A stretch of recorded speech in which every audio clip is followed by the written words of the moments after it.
నమస్తే న్యూస్ కి స్వాగతం. న్యూస్ లో ముందుగా ముఖ్యాంశాలు. సుప్రీంకోర్టు తీర్పును అమలు చేయాలంటూ మాదిగ న్యాయవాదుల నిరసన. ఎస్సీ వర్గీకరణ ప్రక్రియ రాజ్యాంగబద్ధమేనని వెల్లడి.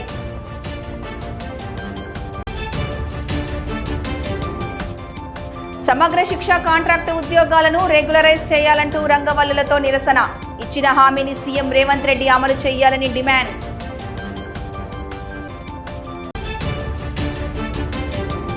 యాసంగి పంటలకు లోయర్ మానేరు నుండి సరిపడా సాగునీటి విడుదల. 6,97,000 ఎకరాలకు మార్చి 31 వరకు నీరందిస్తామని అధికారుల వెల్లడి. ఎస్సీ వర్గీకరణ అంశాన్ని ప్రభుత్వం ప్రతిష్టాత్మకంగా తీసుకుని అమలు చేయాలని కోరుతూ నగరంలోని అనేక మంది మాదిగ న్యాయవాదులు కోర్టు చౌరస్తాలోని అంబేద్కర్ విగ్రహం వద్ద నిరసనకు దిగారు. సామాజికంగా, ఆర్థికంగా, రాజకీయంగా వెనుకబడిన మాదిగలకు సముచిత న్యాయం జరగాలనే ఉద్దేశంతో సుప్రీంకోర్టు ఇచ్చిన తీర్పును ఈ ప్రభుత్వాలు పక్కా అమలు చేసి మాదిగలతో పాటు దాని ఉపకులాలను ఆదుకోవాలని మానకొండూరు మాజీ ఎమ్మెల్యే, ప్రముఖ న్యాయవాది మాదిగ ఆరెపల్లి మోహన్ ఈ సందర్భంగా కోరారు. ఎస్సీ వర్గీకరణ సౌకర్యం కేవలం మాదిగల కోసమే కాదని, దాని కింద ఉన్న 59 కులాల పేదవారికి సంబంధించిందని స్పష్టం చేశారు. వర్గీకరణను మాలలు అడ్డుకుంటామనడంతో అర్థం లేదన్నారు. జనాభా ప్రాతిపదికన జరిగే ఎస్సీ రిజర్వేషన్ రాజ్యాంగబద్ధంగా జరుగుతుందే తప్ప ఎవరో మాలలు పోరాడితే ఆగే పని కాదని ఆయన నొక్కి చెప్పారు. దేశంలో జనాభా ప్రాతిపదికన మాలలు, మాదిగలు, దాని ఉపకులాలను క్షేత్రస్థాయిలో సర్వే జరిపి వర్గీకరణ కొనసాగుతుందే తప్ప ఏ ఒక్క కులం చెబితే వర్గీకరణ జరగదన్నారు. ఎవరు ఎక్కువ శాతం ఉంటే వారికంతా రిజర్వేషన్ సౌకర్యం అందుతుందన్నారు. మాదిగలు కడు పేదరికంతో జీవనం సాగిస్తున్నా మాదిగ ఉపకులాలున్నాయని, వారిలో ఎంతోమంది ఇప్పటి వరకు ప్రభుత్వ ఫలాలు అందని వారున్నారనే నేపథ్యంలోనే ఇవాళ సుప్రీంకోర్టు ఈ తీర్పునిచ్చిందన్నారు. మేమెంతో మాకంతా అనే నినాదంతో రిజర్వేషన్ దక్కాలన్న ఉద్దేశంతో ఆనాడు మందకృష్ణ మాదిగ మొదలుపెట్టిన ఉద్యమాన్ని ప్రముఖ న్యాయస్థానాలు గుర్తించే ఈ నిర్ణయాన్ని తీసుకున్నాయని, సుప్రీంకోర్టు తీర్పును ఈ ప్రభుత్వాలు స్పందించి వర్గీకరణ జరిపి తీరాలని కోరారు. ఈ కార్యక్రమంలో న్యాయవాదులు గజ్జెల కాంతం, మార్వాడి సుదర్శన్ పాల్గొన్నారు.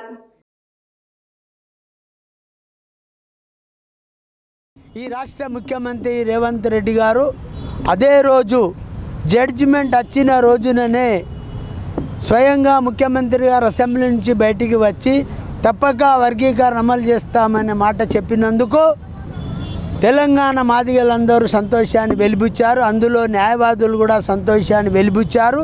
ఆ దిశగా ముఖ్యమంత్రి గారు అడుగులు వేసి తొందరగానే ఏబిసిడి వర్గీకరణ చేయాలనేది ఈనాటి కరీంనగర్ జిల్లా మాదిగల యొక్క ఆలోచన, న్యాయవాదుల ఆలోచన అనే మాట ఈ సందర్భంగా గుర్తు చేస్తూ, సనాతనం నుంచి బీసీలలో ఏబిసిడి ఉంది, ఎస్సీలలో కూడా ఏబిసిడి ఉంటే తప్పేమిటనే మాట చెప్తూ, మాల సోదరులు కానీ ఇతర కులాలను ఈ యొక్క ఎస్సీ వర్గీకరణలో వ్యతిరేకిస్తున్న వారిని ఒకటే ప్రశ్న అడుగుతాను, ఎవరి ఎంత వారి వాట అంత. అది రాజ్యాంగంలోనే బాబాసాహెబ్ అంబేద్కర్ పొందుపరిచిన దానిలో ఉంది. జనాభా ప్రాతిపాదికననే ఈరోజు దేశం పరిపాలించబడుతుంది. డాక్టర్ బాబాసాహెబ్ అంబేద్కర్ కోణంలో మేమెంతో మాకంతా, ఇక్కడ పెద్దలు మందాకృష్ణ మాదిగ గారి ఆధ్వర్యంలో గత 30 సంవత్సరాలుగా ఎస్సీలకు ఉన్నటువంటి 15% రిజర్వేషన్స్ను మేమెంతో మాకు అంతా జనాభా దమాషా ప్రకారం రిజర్వేషన్లు రావాలని కోరుకోవడమే సామాజిక న్యాయం. మాల మహానాడు పేరుతోటి ఇతరులందరూ కూడా వ్యతిరేకించడం అంటే డాక్టర్ బాబాసాహెబ్ అంబేద్కర్కు అదేవిధంగా సామాజిక న్యాయానికి విరుద్ధంగా మాట్లాడడం. ఇప్పటికైనా ఆలోచించాలి. దేశంలోనే అత్యున్నతమైనటువంటి న్యాయస్థానం కాన్స్టిట్యూషనల్ బెంచ్ కూడా వర్గీకరణకు మద్దతు ప్రకటించడం జరిగింది. అన్ని రాజకీయ పక్షాలు అదేవిధంగా అన్ని పౌర సంఘాలు కూడా మద్దతు ప్రకటించిన నేపథ్యంలో మేమంతా కూడా వర్గీకరణ సాధించడం లోపల సాధించుకునే వరకు అందరం కూడా ఏకతాటిగా ఉండి పోరాడతామని చెప్పేసి గౌరవ ముఖ్యమంత్రి గారికి అడ్వకేట్స్గా మేమందరం అప్పీల్ చేస్తూ ఉన్నాం. కరీంనగర్ పట్టణంలోని రామ్నగర్లో గల కృష్ణవేణి టాలెంట్ హై స్కూల్లో మంగళవారం రోజున ఆహార దినోత్సవాన్ని పురస్కరించుకొని పాఠశాలల్లో పలు రకాల ఆహార పదార్థాల ప్రదర్శనను పాఠశాల చైర్మన్ చెన్నాడి మల్లారెడ్డి హాజరై ప్రదర్శనను ప్రారంభించారు. అనేక మంది విద్యార్థులు వారి కుటుంబ సభ్యుల సహకారంతో ఇంటి వద్దనే పలు రకాల ఆహార పదార్థాలను తయారు చేసి ఈ కార్యక్రమంలో ప్రదర్శించారు. ఈ ఆహార పదార్థాల వలన కలుగు ప్రయోజనాలను ఉపాధ్యాయులకు, తోటి విద్యార్థులకు వివరించారు. ప్రతి విద్యార్థి తయారు చేసిన పదార్థాన్ని రుచి చూసి పాఠశాల చైర్మన్ ఈ సందర్భంగా విద్యార్థులను అభినందించారు. ప్రదర్శనలో సున్నుండలు, రాగి జావా, పులిహోర, మిరపకాయ బజ్జీలు ఇలాంటి పదార్థాలను పిల్లలు తయారు చేసుకొని తీసుకొచ్చారు. అదేవిధంగా విద్యార్థులు తయారు చేసినటువంటి పోషక ఆహారాలు సమృద్ధిగా ఉన్నటువంటి పదార్థాలకు మొదటి, ద్వితీయ, తృతీయ బహుమతులను విద్యార్థులకు అందజేశారు. ఈ సందర్భంగా తెలుగు ఉపాధ్యాయులు వెంకటరమణారెడ్డి మాట్లాడుతూ ఆహార దినోత్సవాన్ని పురస్కరించుకొని విద్యార్థులకు పౌష్టికాహార విలువలు తెలియజేయాలనే ఉద్దేశంతో ఈ కార్యక్రమం చేపట్టామని, ఇప్పుడు పరిస్థితుల్లో ఎక్కువగా జంక్ ఫుడ్, ఫాస్ట్ ఫుడ్ చిరుతిళ్లకు అలవాటు పడి ప్రజలు అనారోగ్యాలను కొని తెచ్చుకుంటున్నారని, ఇంటి వద్ద తయారు చేసుకున్న ఆహార పదార్థాలు ఆరోగ్యానికి ఎంతో మేలు చేస్తాయన్నారు. ఈ కార్యక్రమంలో విద్యార్థులతో పాటు విద్యార్థుల తల్లిదండ్రులు, పాఠశాల చైర్మన్ చెన్నాడి మల్లారెడ్డి, పాఠశాల కరస్పాండెంట్ చెన్నాడి శ్రవంతి, ఉపాధ్యాయులు, బోధనేతర సిబ్బంది తదితరులు పాల్గొన్నారు.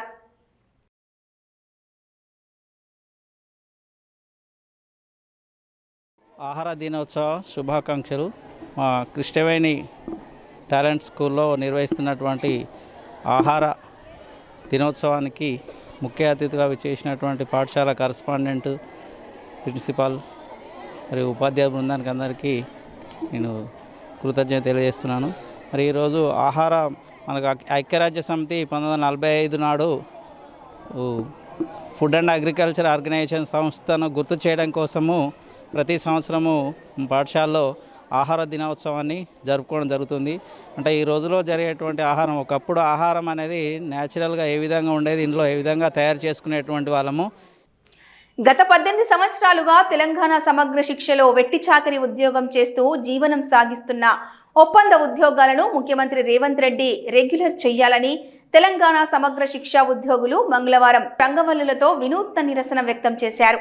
ఎస్ఎస్ఏ ఉద్యోగులు చేస్తున్న నిరవధిక సమ్మె 21వ రోజుకు చేరింది. ఈ సందర్భంగా సమగ్ర శిక్ష అభియాన్ ఉద్యోగుల సంఘం జిల్లా గౌరవ అధ్యక్షులు బెజ్జంకి ఆంజనేయులు మాట్లాడుతూ, గత ఏడాది సెప్టెంబర్ 13న పిసిసి అధ్యక్షుని హోదాలో ప్రస్తుతం ముఖ్యమంత్రి రేవంత్ రెడ్డి తెలంగాణ సమగ్ర శిక్ష ఉద్యోగులు హన్మకొండలో ఏకశీల పార్క్ వద్ద చేస్తున్న దీక్ష శిబిరాన్ని సందర్శించి కాంగ్రెస్ ప్రభుత్వం రాగానే 100 రోజుల్లో రాష్ట్ర వ్యాప్తంగా ఉన్న సమగ్ర శిక్ష ఉద్యోగుల సమస్యలను పరిష్కరిస్తానని హామీ ఇచ్చారని, సీఎం ఇచ్చిన హామీని వెంటనే అమలు చేయాలని డిమాండ్ చేశారు. కమిటీలు చర్చలంటూ కాలాన్ని వృధా చెయ్యకుండా తమ ఉద్యోగాలను పక్కా చెయ్యాలని వారు కోరారు. సమగ్ర శిక్ష ఉద్యోగుల ప్రధాన డిమాండ్లైన రెగ్యులరైజేషన్, ఉద్యోగులకు 10 లక్షల హెల్త్ కార్డులు, సమగ్ర శిక్ష మహిళా ఉద్యోగులకు 108 రోజులు వేతనంతో కూడిన ప్రసూతి సెలవులు, 61 సంవత్సరాలు నిండిన ఉద్యోగులకు 20 లక్షల రిటైర్మెంట్ బెనిఫిట్స్, మరణించిన ఉద్యోగ కుటుంబాలకు 15 లక్షల ఎక్స్గ్రేషియా చెల్లించాలని డిమాండ్ చేశారు. ఈ కార్యక్రమంలో జిల్లా గౌరవ అధ్యక్షులు బెజ్జంకి ఆంజనేయులు, జిల్లా అధ్యక్షులు గుండా రాజిరెడ్డి, జిల్లా ప్రధాన కార్యదర్శి మహేష్, జిల్లా ఉపాధ్యక్షులు రమేష్, రవిచంద్ర, శ్రీనివాస్, భరత్, కేజీబీవీ ప్రత్యేక అధికారులు, పీజీసీ ఆర్టీలు, సిఆర్టీలు, డిపిఓ స్టాఫ్, ఐఈఆర్పీలు, సిఆర్పీలు, ఎంఐఎస్ కోఆర్డినేటర్లు, కంప్యూటర్ ఆపరేటర్లు, పార్ట్ టైం ఇన్స్ట్రక్టర్స్, మెసెంజర్లు పెద్ద సంఖ్యలో పాల్గొన్నారు.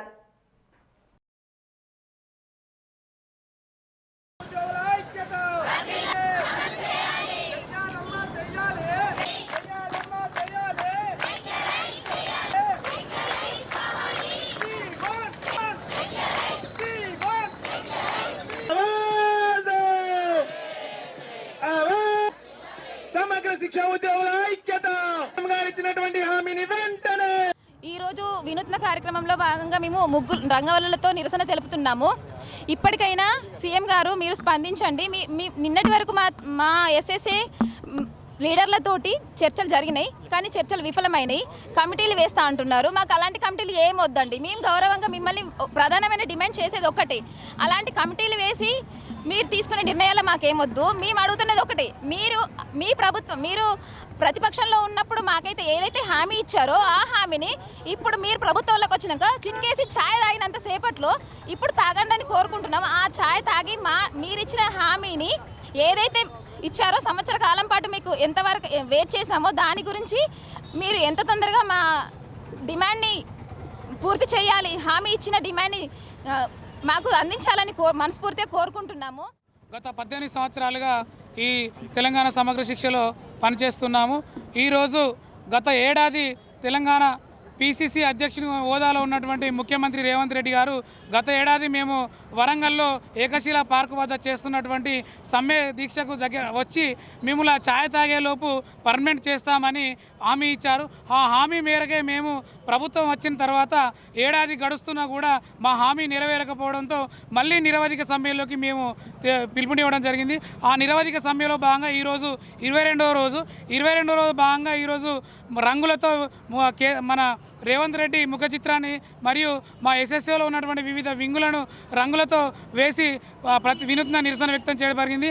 అదేవిధంగా నిన్న మంత్రి పొన్నం ప్రభాకర్ గారు, సీతక్క గారు, కోదండరామ్ గారు వీరి ఆధ్వర్యంలో చర్చలకు పిలవడం జరిగింది. యాసంగి సీజన్కు గాను లోయర్ మానేరు జలాశయం నుంచి కాకతీయ కెనాల్ ద్వారా ఆయకట్టుకు సాగునీటి విడుదలను జిల్లా కలెక్టర్ పమేలా సత్పతి మంగళవారం ప్రారంభించారు. జలాశయం నీటిలో పూలను చల్లి రెగ్యులేటర్ గేట్ వద్ద పూజలు నిర్వహించారు. అనంతరం స్విచ్ ఆన్ చేసి కెనాల్కు నీటి విడుదల ప్రారంభించారు. ఆయకట్టు విస్తీర్ణం, జలాశయం సామర్థ్యం, విడుదల చేస్తున్న నీటి కెపాసిటీ గురించి నీటిపారుదల శాఖ ఎస్ఈ పెద్ది రమేష్ను వివరాలు అడిగి తెలుసుకున్నారు. నిర్దేశించిన షెడ్యూల్ ప్రకారం నీటి విడుదల కొనసాగించాలన్నారు. యాసంగి సీజన్కు గాను మొత్తం 44.480 టీఎంసీల నీటిని విడుదల చేసేందుకు ప్రణాళిక సిద్ధం చేసినట్లు ఎస్ఈ రమేష్ తెలిపారు. మొత్తం 6,97,708 ఎకరాలకు వచ్చే మార్చి 31 వరకు నీటి విడుదలను కొనసాగిస్తామని తెలిపారు. జోన్ 1, జోన్ 2 పరిధిలో ఉన్న ప్రాంతాలకు ఆన్ అండ్ ఆఫ్ పద్ధతిలో నీటి విడుదలను కొనసాగిస్తామన్నారు. రోజుకు 4,000 క్యూసెక్కుల నీటిని విడుదల చేస్తామని తెలిపారు.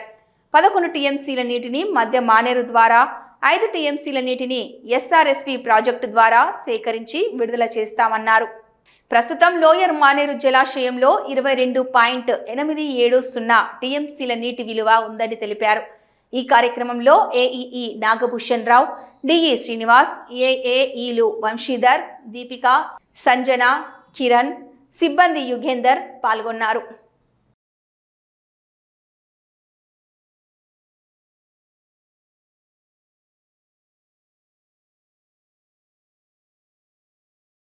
నాలుగు 4,000 క్యూసెక్ల వాటర్ని ప్రస్తుతము జోన్ 2 వదిలేసి ఒక 9 days ఆన్ అండ్ ఆఫ్ సిస్టంలో 9 days జోన్ 2కి వెళ్తాము, మళ్ళీ ఒక 7 days జోన్ 1కి వెళ్తాము.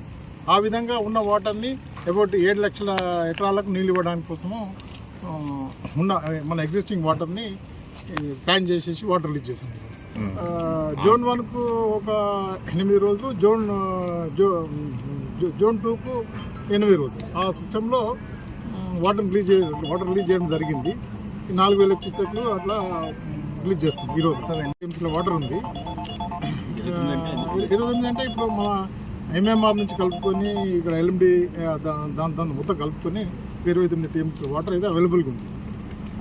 7 లక్షల ఎకరాలకు నీళ్ళు ఇస్తున్నాము. ఇప్పుడైతే 29 క్యూసెక్లు 29 టీఎంసీల వాటర్ ఉంది. బట్ మిగతా వాటర్ అంతా బోర్ల ద్వారా, ఎంఐ ట్యాంక్స్లో ఉన్న వాటర్ ద్వారా సప్లిమెంట్ చేసుకొని రైతులు పంటలు పండిస్తున్నారు. తెలంగాణ రాష్ట్రంలోనే కరీంనగర్ పట్టణం 24/7 మంచినీటిని సరఫరా చేసేందుకు సిద్ధమైందని నగర మేయర్ సునీల్ రావు అన్నారు. నేడు నగరంలోని హౌసింగ్ బోర్డులో గల మంచినీటి రిజర్వాయర్లను మున్సిపల్ కమిషనర్ చాహత్ బాజ్పేయిలతో కలిసి పరిశీలించారు. ఈ సందర్భంగా 24/7 వాటర్ సప్లై పనుల పరిశీలనకు వచ్చిన నగర మేయర్ సునీల్ రావుకు స్థానిక డివిజన్లకు చెందిన కార్పొరేటర్లు ఘనంగా స్వాగతం పలికారు. పుష్పగుచ్చాలను అందించి శాలువాతో సత్కరించారు. అనంతరం మున్సిపల్ కమిషనర్ చాహత్ బాజ్పేయితో కలిసి నగర మేయర్ సునీల్ రావు మంచినీటి రిజర్వాయర్ను పూర్తి స్థాయిలో పరిశీలించారు. 24/7 మంచినీరు సరఫరా పైలట్ ప్రాజెక్టుకు సంబంధించిన పనులను అధికారుల నుండి అడిగి తెలుసుకున్నారు. పనులు 90% వరకు పూర్తయ్యాయని, వారం 10 రోజుల్లో మొత్తం పనులు పూర్తవుతాయని అధికారులు తెలియజేశారు. ఈ సందర్భంగా నగర మేయర్ సునీల్ రావు మాట్లాడుతూ, తెలంగాణ రాష్ట్రంలోనే 24 గంటల పాటు మంచినీటి సరఫరా చేస్తున్న ఏకైక పట్టణం కరీంనగర్ అని, అదేవిధంగా ఇదే పట్టణంలో 24 గంటల పాటు ప్రతిరోజు మంచినీరు అందించేందుకు వీలుగా కరీంనగర్ నగరపాలక సంస్థ స్మార్ట్ సిటీ కార్పొరేషన్ లిమిటెడ్ ఆధ్వర్యంలో హౌసింగ్ బోర్డ్ కాలనీని పైలట్ ప్రాజెక్టు కింద ఎంపిక చేసుకోవడం జరిగిందని, సుమారు 4,445 మీటర్ల పైప్లైన్ నిర్మాణం అవసరం కాగా ఇప్పటికీ 3,300 మీటర్ల పైప్ లైన్ను పూర్తి చేశామని, రాబో 4-5 రోజుల్లో మిగతా పనులు పూర్తి చేసి జనవరి 20 తారీఖులోపు 24/7 మంచినీటి సరఫరాను ప్రారంభిస్తామని వారు తెలిపారు. అదేవిధంగా కరీంనగర్లో ప్రతిరోజు మంచినీరు సరఫరా చేస్తున్నామని, ఈ కార్యక్రమం విజయవంతం కావడానికి కృషి చేసిన మున్సిపల్ అధికారులకు, పాలక వర్గానికి ధన్యవాదాలు తెలిపారు. ఈ కార్యక్రమంలో నగర మేయర్ సునీల్ రావుతో పాటు మున్సిపల్ కమిషనర్ చాహత్ బాజ్పేయి, కార్పొరేటర్లు షరీఫుద్దీన్, ఆకుల పద్మ, ప్రకాష్, కోల మాలతి, సంపత్ రెడ్డి, మున్సిపల్ అధికారులు, ఏజెన్సీ సభ్యులు మరియు డివిజన్ ప్రజలు తదితరులు పాల్గొన్నారు.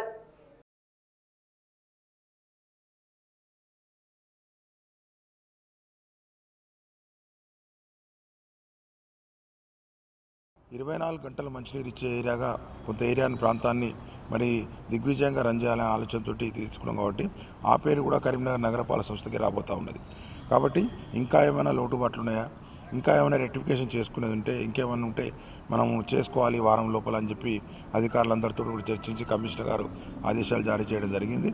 తప్పకుండా కూడా నాకు పూర్తి స్థాయిలో నమ్మకం ఉంది. మేము డైలీ వాటర్ సప్లై స్టార్ట్ చేసినప్పుడు కూడా చాలామంది ఇది సక్సెస్ అవుతుందా కాదా అని చెప్పి కొంతమంది రకరకాల అనుమానాలు వ్యక్తం చేశారు. కానీ గత 4 సంవత్సరాలుగా డైలీ వాటర్ సప్లై కరీంనగర్లో దాదాపు అన్ని గృహాలకు ఇస్తూ ఉన్నాం. దిగ్విజయంగా సక్సెస్ అయింది. దీనిలో మా అధికారుల కృషి ఉన్నది, మా పాలకవర్గ సభ్యుల సహకారం ఉంది. అందరి సహకారంతో గత 4 సంవత్సరాలుగా బ్రహ్మాండంగా డైలీ వాటర్ సప్లై జరుగుతూ ఉన్నది. నాకు ఇది కూడా పూర్తి విశ్వాసం ఉంది. 24/7 వాటర్ సప్లై కూడా మరి దిగ్విజయవంతంగా జరుగుతుంది. కరీంనగర్ నగర ప్రజలు కూడా దీనికి, హౌసింగ్ బోర్డు ప్రాంతంలో ఉన్న ప్రజలు కూడా పూర్తి స్థాయిలో దీన్ని ఆస్వాదిస్తారని చెప్పేసి కూడా నేను భావిస్తూ ఉన్నాను. ఎందుకంటే డైలీ వాటర్ 24/7 వాటర్ సప్లైలో మీకు ఎప్పుడు అనుకుంటే అప్పుడు వాటర్ వస్తుంది. కాబట్టి దీనిలో వాడకం కూడా చాలా తగ్గే అవకాశం ఉంటుంది. గృహిణీలకు శ్రమ కూడా తగ్గుతుంది.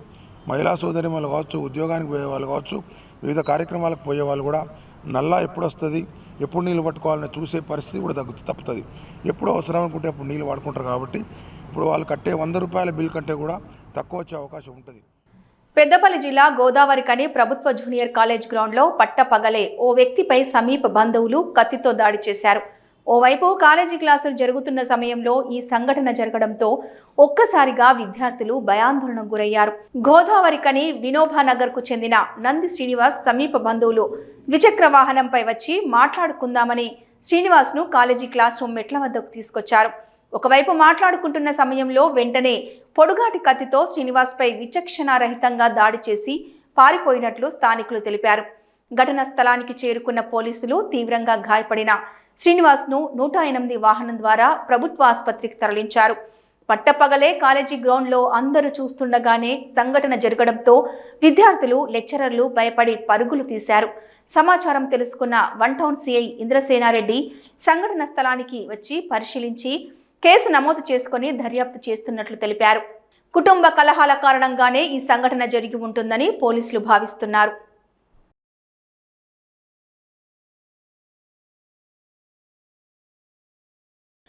అర్ధరాత్రి సూర్యుడు ఉదయించే దేశం ఏది అంటే నార్వే అని టక్కున చెబుతాం. సూర్యుడు అస్తమించని దేశం ఏదంటే ఫిన్లాండ్ అని చెబుతాం. మనకున్న జనరల్ నాలెడ్జ్ని చూసి మురిసిపోతాం. కానీ ఉమ్మడి కరీంనగర్ జిల్లాలో ఆలస్యంగా సూర్యుడు ఉదయించి త్వరగా అస్తమించే గ్రామం ఏదంటే మాత్రం నీళ్లు నములుతాం. అలాంటి గ్రామం కూడా ఉందా అంటూ బిక్కముఖం పెడతాం. అవును, కరీంనగర్ ఉమ్మడి జిల్లాలో సాయంత్రం ఎరుగని ఓ గ్రామం ఉంది. అందుకే ఆ గ్రామం 3 జాముల గ్రామంగా పేరుగాంచింది. ఉమ్మడి జిల్లాలో కొలువై ఉన్న ఆ గ్రామం ఎక్కడా, విశేషాలేంటో తెలుసుకోవాలంటే మనం అక్కడికి వెళ్ళాల్సిందే.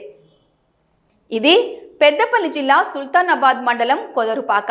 అదేనండి మనం ముద్దుగా పిలుచుకునే 3 జాముల కొదరుపాక. ఈ గ్రామం కరీంనగర్ జిల్లా కేంద్రానికి 35 కిలోమీటర్ల దూరంలో, పెద్దపల్లి జిల్లా కేంద్రానికి కూతవేటు దూరంలో కొలువై ఉంది. ఆహ్లాదకరమైన వాతావరణం, పచ్చని పొలాలు, చెట్లు, చుట్టూ 4 కొండలు, పచ్చని ప్రకృతి మధ్య అలరారే గ్రామం ఇది. ఇది పెద్దపల్లి జిల్లా సుల్తానాబాద్ మండలం కొదురుపాక. అదేనండి మనం ముద్దుగా పిలుచుకునే 3 జాముల కొదురుపాక. ఈ గ్రామం కరీంనగర్ జిల్లా కేంద్రానికి 35 కిలోమీటర్ల దూరంలో, పెద్దపల్లి జిల్లా కేంద్రానికి కూతవేటు దూరంలో కొలువై ఉంది. ఆహ్లాదకరమైన వాతావరణం, పచ్చని పొలాలు, చెట్లు, చుట్టూ 4 కొండలు, పచ్చని ప్రకృతి మధ్య అలరారే గ్రామం ఇది.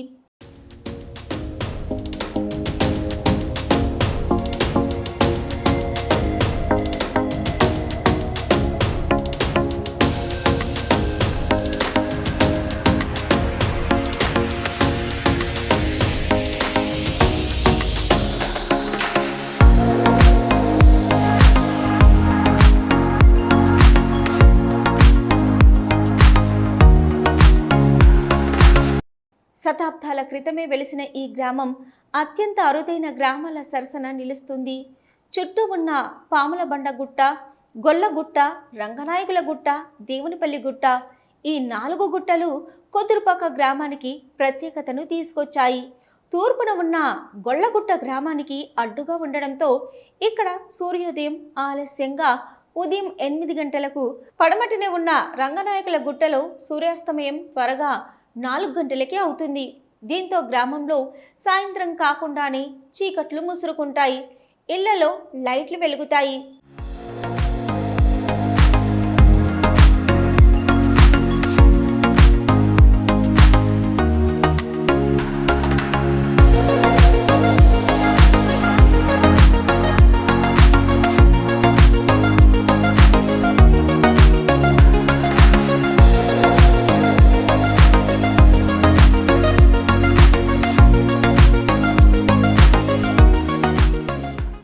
రోజుకు 24 గంటలు, సగటున 3 గంటలకు ఒక జాము. ఇలా రోజును 8 జాములుగా విభజించారు పెద్దలు. అయితే సూర్యుడు ఉదయం 6 గంటలకు ఉదయించి సాయంత్రం 6 గంటలకు అస్తమించే వరకు 12 గంటలను దేశమంతా 4 జాముల జీవనం కొనసాగిస్తే కొదురుపాక గ్రామస్తులు సాయంత్రాన్ని మిస్ అయి 3 జాములతోనే సరిపెట్టుకుంటున్నారు. ఈ కారణంగానే ఈ గ్రామానికి 3 జాముల కొదురుపాక అనే పేరు వచ్చింది. దశాబ్దాలుగా ఇలాగే కొనసాగుతుండడంతో ఇక్కడ ప్రజలు దీనికి అలవాటు పడిపోయారు.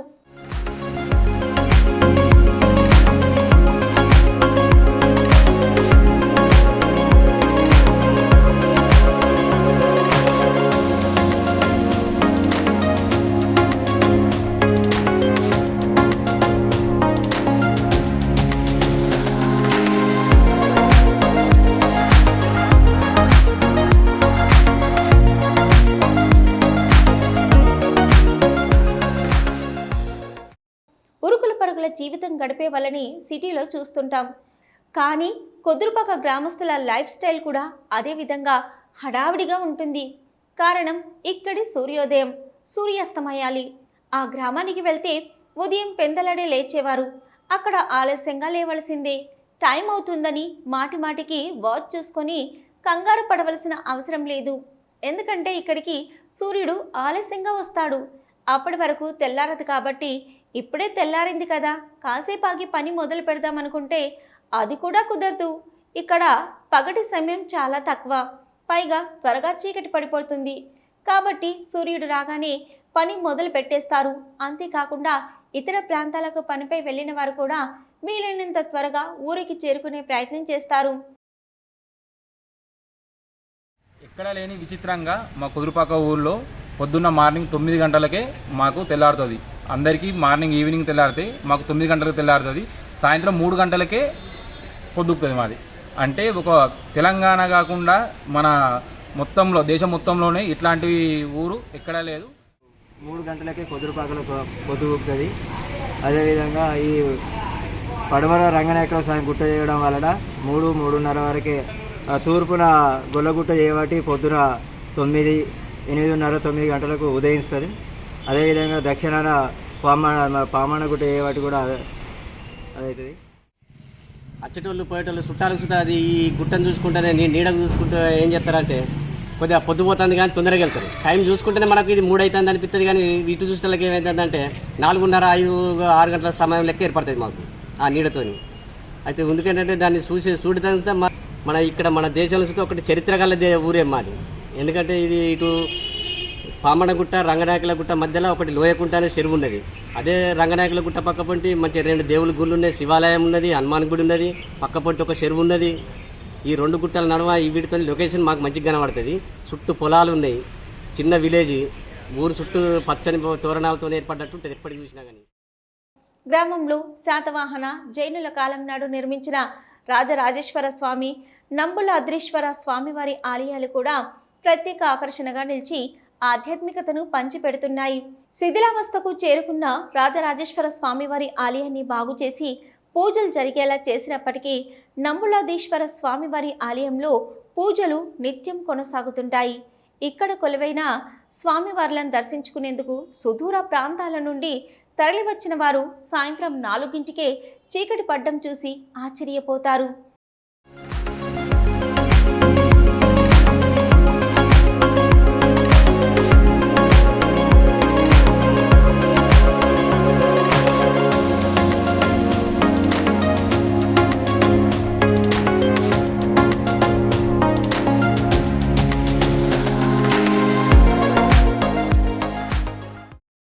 ఈ 3 జాముల కుదురుపాకకు మరో ప్రత్యేకత కూడా ఉంది.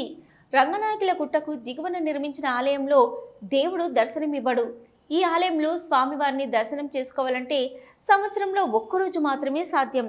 దసరా పండుగ సందర్భంగా జరిగే వేడుకకు పక్కనే ఉన్న దేవునిపల్లి నుంచి స్వామివారు ఇక్కడికి చేరుకుంటారు. రథయాత్రతో గ్రామస్తులు స్వామివారిని తీసుకొచ్చి ఒక్కరోజు ఉత్సవాలు నిర్వహించిన అనంతరం మళ్ళీ దేవునిపల్లికి తీసుకెళ్తారు. విజయదశమి నాడు నంబులాద్రీశ్వరుడికి ప్రత్యేక పూజలు నిర్వహించి వేడుకలు జరపడం ఇక్కడ తరతరాలుగా వస్తున్న ఆనవాయితీ. మన సుల్తానాబాద్ మండలంలో కుదుర్పాక అనే గ్రామంలో లక్ష్మీ నంబులాద్రి స్వామి దేవాలయం ఉంది. అక్కడ లక్ష్మీ నంబులాద్రి స్వామి ఎందుకంటారంటే నంబులు ఆ కొండపైన నివసిస్తూ ఉండేవాళ్ళు. నంబులు అంటే పూజారులు, 108 మంది శ్రీ వైష్ణవులు ఉండేవాళ్ళు కనుక దాన్ని నంబులాద్రి అని చెప్పడం జరిగింది. అయితే అక్కడ విశిష్టత ఏంటంటే ప్రతి సంవత్సరం కూడా విజయదశమికి స్వామివారు నిమ్మనపల్లి నుంచి కొదురుపాక గ్రామానికి వెళ్ళటం జరుగుతుంది. అంటే నంబులాద్రి స్వామి క్షేత్రానికి కొదురుపాక గ్రామానికి మధ్యలో ఒక వాగు ఉంటుంది. వాగు యువతలనేమో దేవాలయం ఉంది, వాగవతలకి విజయదశమి రోజు వెళ్తాడు స్వామి. ఎందుకంటే ఆ స్వామివారు మొట్టమొదటగా వెలిసింది కొదురుపాక అనే గ్రామంలో, అంటే వాగు అవతల గ్రామంలో వెలిసినాడు కనుక ప్రతి విజయదశమి రోజు స్వామివారు అక్కడికి వెళ్లి ఆ రోజు అక్కడుండి మరలా ఈ లక్ష్మీ నంబులాద్రి స్వామి క్షేత్రానికి చేరుకోవటం జరుగుతుంది. ఆహ్లాదకరమైన వాతావరణంతో అలరారుతున్న మా గ్రామానికి హుసేనిమియా వాగు ప్రత్యేక ఆకర్షణగా నిలుస్తుందంటున్నారు గ్రామస్తులు. 4 గుట్టలు హుసేనిమియా వాగును కలుపుతూ రోప్ వేను ఏర్పాటు చేస్తే పర్యాటకులు పెరిగి కుదురుపాకతో పాటు పెద్దపల్లి జిల్లా మరింత అభివృద్ధి చెందే అవకాశం ఉందంటున్నారు. అంతేకాకుండా ఇక్కడి వారికి ప్రత్యక్షంగా పరోక్షంగా ఉపాధి పెరిగే అవకాశం ఉంటుందంటున్నారు. పాలకులు ఈ దిశగా చర్యలు తీసుకోవాలని కోరుతున్నారు.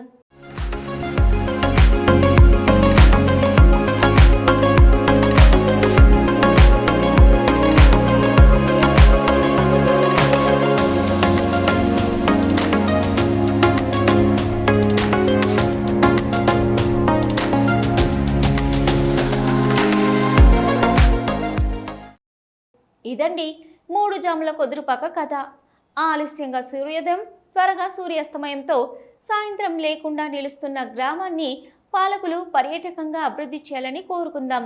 ఎక్కడో నెలకొన్న వింతలు విశేషాలు కాకుండా మన పిల్లలకు కుదురుపాకలో నెలకొన్న భౌగోళిక పరిస్థితులపై అవగాహన కల్పిద్దాం.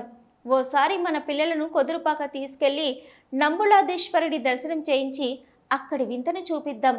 ఒక్కసారి కుదురుపాక వెళ్ళొద్దాం. ముఖ్యాంశాలు మరొకసారి. సుప్రీంకోర్టు తీర్పును అమలు చేయాలంటూ మాదిగ న్యాయవాదుల నిరసన. ఎస్సీ వర్గీకరణ ప్రక్రియ రాజ్యాంగబద్ధమేనని వెల్లడి.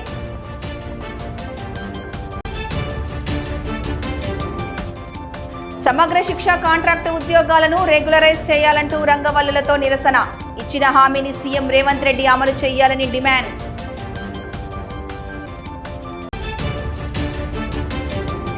యాసంగి పంటలకు లోయర్ మానేరు నుండి సరిపడా సాగునీటి విడుదల. 6,97,000 ఎకరాలకు మార్చి 31 వరకు నీరందిస్తామని అధికారుల వెల్లడి. చూస్తూనే ఉండండి న్యూస్.